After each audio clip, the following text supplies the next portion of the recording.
Kagaya nga po ng inasahan sa pagbubukas ng free agency sa unang araw, nag-unahan nga agad ang makupunan sa pagpapapirma ng mga players na available. At isa sa mga teams na naging sobrang agresibo dito ay ang Houston Rockets na nakakuha agad ng dalawang players sa free agency na sina Dorian Finney-Smith na pinapirma ng 4-year $53 million.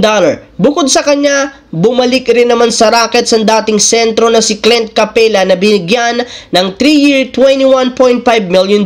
Kaya dahil sa naging move na ito ng Houston Rockets, mas lalong pinlakas ang kanilang lineup na bubuuhin ni na Fred VanVleet, Amen Thompson, Kevin Durant, Alperen Sengun, Clint Capela, Dorian Finney-Smith, Steven Adams, Red Shepard, Cam Whitmore at si Tari Eason na sapat na para maging competitive muli sila sa Western Conference sa susunod na season. Samantala, hindi nga po mga idol ikinagusto ng mga fans ng Lakers ang umpisa ng free agency sa dami ng mga magagaling na player na hindi nila nakuha. Bukod dyan, tuluyan na rin namang umalis si Dorian Finney-Smith na pumirma sa Houston. Pero sa kabila niyan, malaki pa rin naman ang kanilang paniniwala kay Rob Pelinka since nakakuha rin naman sila dito ng isang bagong player na si Jake LaRavia na pinapirma ng 2-year $12 million.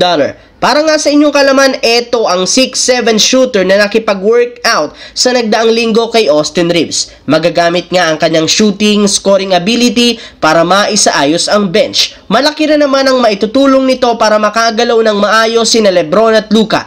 Pero sa kabila niyan, dismayado ang mga fans since hindi sila nakakuha ng bagong sentro. Ngunit ayon sa isang insider, hindi rin naman ito dapat ikabahala dahil ginagawa rin naman ni Rob Pelinka ang lahat. Base sa source, kasalukuyan na nga po nitong kinakausap ang kampo ni DeAndre Ayton at once na tuluyang makumpleto ang proseso ng pag-waive ng kanyang kontrata sa Portland, expected na pipirma siya ng kontrata sa Los Angeles Lakers. Sa kabilang banda, hindi rin naman nga nagpahuli ang Denver Nuggets sa unang araw dahil isa rin naman ito sa mga teams na gumalaw sa pagkuha ng mga bagong malalaro. Sa katunayan, inumpisahan nila sa pagkuha sa dating player na si Bruce Brown na pinapirma ng 1-year deal. Maliban dyan, gumawa rin naman sila ng blockbuster trade para makuha si Cam Johnson sa Brooklyn Nets gamit si Michael Porter Jr. at ang 2032 first round pick. Kasabay niyan